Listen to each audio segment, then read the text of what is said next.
don't Why do know. you think that there's now like a big demand for matchmaking services compared to apps? Is it because you can pre-screen someone and you can like learn more about them and maybe get a second opinion? Do you think that's like a You big factor filter that out, people value now? yeah, you filter out the catfishing, the ghosting. Somebody is held Yeah, accountable. yeah. You are. Most of my clients are busy people, so they're just like, This is my question, I'll leave Sukh. it with you. Why does your industry exist? I'm looking from a historical point of view.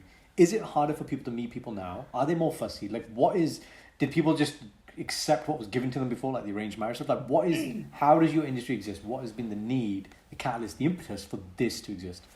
So I think a lot of things that happen with arranged marriages in our community was all about, oh, he's 6 foot and he's got a good job, he comes from a good family, and that was the criteria, and that was it.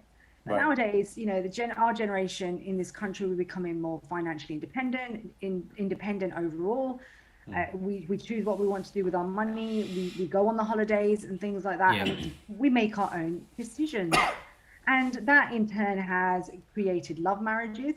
And so I think a lot of it has come from time changing, and when you kind of you're having the Western kind of influence as well. And that matchmaking is an age-old tradition from hundreds of Right. years ago, not just Yeah, our yeah. community. So it is something that was used more for the elite, shall we say. Right. And Okay. it was to have that anonymity and to someone else to do the searching, but you don't have to put yourself out there. And from what I can see, a lot of high net worth clientele and net worth people do go to matchmakers because they don't want to show off their finances. They don't want to show Yeah. off what they are. They want someone to be in the middle, an intermediary, and actually filter that person, filter the prospect, see if what their attitude is towards money, what do they want from their lives, what are they expecting, and that's how you introduce someone. It isn't just, oh, he's 6 foot, he's over six Yeah. foot, he's a pharmacist or whatever, he's got his own business. Do you see what I'm saying? Love it. Love it. Because she's really, and in the olden days it used to be, oh, she can make roti and she's good at lutai. Around her rotia. Yeah. But that's how it How used many to could be, she didn't churn out? it? How many RPMs can you do rotis per minute? Tell me. There you go. Alright? That's the standard. That's it. My That's it. rotis are round as a pound, I'll give you that. There you go. Round as a pound, mate. Oh, But man. yeah, so matchmaking has evolved, and why it's come back now is because people are tired of the apps. But I feel Right. the apps aren't used effectively. The apps are given a bad reputation because you do get the catfish. I'll give you an example. I was on the dating. I decided to go back onto the dating apps 2 weeks ago. I thought, come on, All right, let's give it okay. a try. Let's Right. give it a try. Let's see what's happening out there. And the first person I got chatting to not only catfished me, ghosted me as well. What do you mean they catfished you? Like, were they just not So the person they catfished thought? me, yeah. So catfished. He told me his wife passed away. Damn. In the nicest possible way. Those kind of conversations give me red flags from past experience. But he told me his wife passed away and he had a 12-year-old son. Right. That might be true, but he said he's not on Instagram. Right. And then I just got into a conversation about the fact I'm a matchmaker. And he was like, can I see your profile? And I said, here's my link. I've got nothing to hide. And he was like, oh, I'm not very Instagram savvy. I'll use my sister's profile. I think that's kind of weird because you can still see an open profile. You if can log see an open online. profile. Yeah. Yeah. Like, let's not be stupid now. Yeah, so that to me raises a red flag.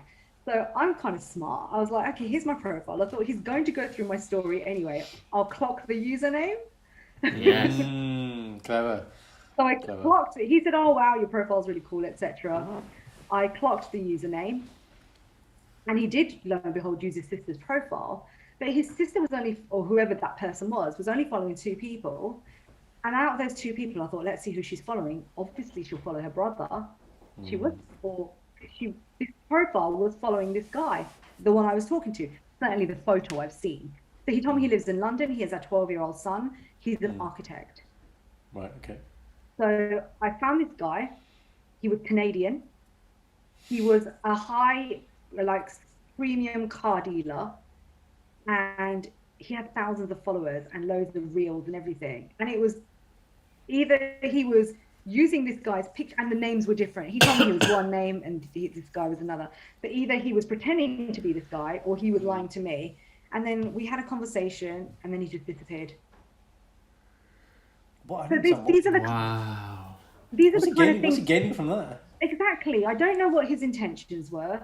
Yeah. And Fucking psychopath, man. That's what it is. yeah, and then these are the kind of things that give apps a bad reputation. Of course they do, yeah. Because you're tired of having to go through those kind of things, and you just think, why am I bothering? Jesus, man. I can't imagine being on an app and that happening like that. That sounds horrible. Like, imagine And that only Imagine happened if 2 you're- weeks ago. not even calling people gullible, but like, imagine if you think you found someone that's really good for you, and then you think it's like a good fit, and then you meet them, and it's just like they're not that person, they're someone random. You're like, wait, what Yeah. the fuck? And then all of Yeah. a sudden, all your hopes and dreams are gone, and now you're in this different place of being like, you doubt everything. So you go Yeah. from one extreme of severe optimism to severe pessimism. No matter what, you're like, Yeah, oh, you lied to exactly. me. Then you build trust issues. Then you take that to the next person. Now Yeah. it's a domino effect. It's Exactly. like fucking hell. I'm obviously from experience, I'm a lot more stronger. I'm relaxed. I laughed it off. Like, there goes another one. But other people, it could really knock their confidence. Yeah, and yeah. it's Could really easily. not I can see that. healthy. Yeah, it's just not healthy, especially when your intention is to meet a partner. And I think nowadays people write things like "no time wasters, please." That comes from a negative place, from your experiences of the It does, opposite yeah. sex. Nowadays, you've got to market yourself. So when it comes to your profile, you have to market yourself. It's not what you're looking for; it's what you can bring to the table, because you want to resonate and you want to attract that kind of person.